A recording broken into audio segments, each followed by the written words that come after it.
Perdana Menteri Malaysia Anwar Ibrahim menegaskan bahwa negaranya tidak pernah menyerahkan wilayah Sabah kepada Indonesia dalam proses penyelesaian sengketa perbatasan darat kedua negara.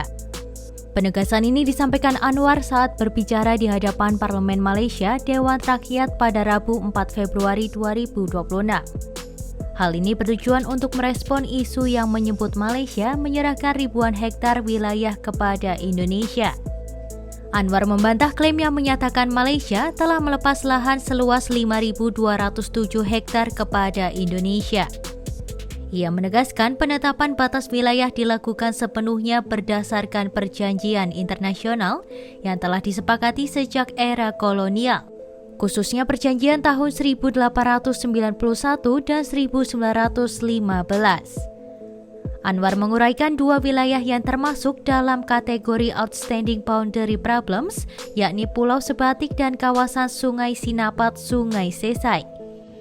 Terkait wilayah sengketa di Sungai Sinapat Sungai Sesai seluas hampir 6.000 hektar, Anwar menyebut kawasan tersebut secara historis memang berada di bawah kedaulatan Indonesia berdasarkan perjanjian tahun 1915. Dan tidak pernah diperdebatkan oleh pemerintah kolonial Inggris maupun Malaysia. Sementara itu, 3 desa yang sempat disebut dalam isu tukar guling, Kampung Kabulangalor, Kampung Lepaga, dan Kampung Tetagas, ditegaskan Anwar sejak awal merupakan bagian dari Sabah sesuai kesepakatan lama yang berlaku. Dengan demikian, penyesuaian batas wilayah yang terjadi disebut sebagai konsekuensi alamiah dari penegasan perbatasan, bukan penyerahan wilayah. Kalau lihat peta, itu kawasan yang daripada awal hak Indonesia, tetapi oleh kerana peta itu belum dimuktamadkan, kita tidak bersetuju. Tapi selama ini sejak 1915, itu tidak dipertikai oleh semua kerajaan Inggris dan kerajaan Malaysia sejak 1915. Isu penyerahan wilayah mencuat setelah beredar laporan yang menyebut adanya tukar guling wilayah antara Sabah dan Indonesia, termasuk 3 desa di Pulau Sebatik.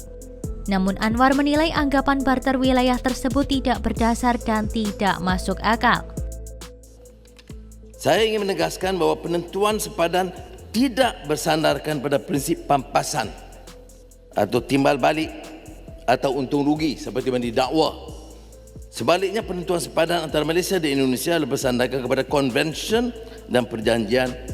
Sebelumnya, otoritas Indonesia juga menyampaikan bahwa proses penegasan batas ini justru memberikan tambahan wilayah bagi Indonesia, termasuk lahan yang direncanakan untuk mendukung pembangunan kawasan perbatasan.